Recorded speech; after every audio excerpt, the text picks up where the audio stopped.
Sanibonani wey'ngane zakwethu, akangenibela phela futhi nginamukele kwi-channel ehamba phambili Radio Inkezo. Mina-ke ngumfeza ngithuthu ngakhumalila Sponi iyamagomede. Ngaza ukuthi mhlawumbe uthi usemusha ngizophinde ngicela usubscribe ungakhohlwa ukungilandela ku-Facebook @Radio Inkezo. Ngaza ukuthi-ke thusa abantu abaningi ividiyo ecomalisha isikhova sikazwelonke laphana sidedele ey'nkundleni zokuxhumana ku-TikTok, ku-Facebook la kade ekhuluma khona ngenkuzimalanga uDumi Mgokstad. Ngaza ukuthi le video isho abantu abaningi impela befa insini nabanye bathi asiqondi ukuthi kahle kahle sithini isikhova kule video. Ngaza ukuthi angihanda kakhulu nayo ividio bese ungitshela ukuthi una mhlawumbe lithini olwakhuvo ngalolu daba. Sukhumbule kwengaza ukuthi udaba lezolo ukuthi-ke thusa abantu abaningi laphana ukubona nje uDumi Mgokstad akenze ngayo laphana-ke egrawundini ngenkathi egolo zokuphuma enkundleni bibadliwe laphana akhuluma ngendaba zemthetho yegame ukuthi-ke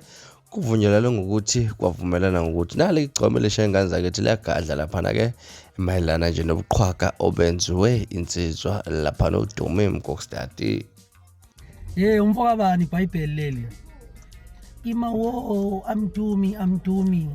In Jesus' name, guys, I'm sorry to say that. Fatah.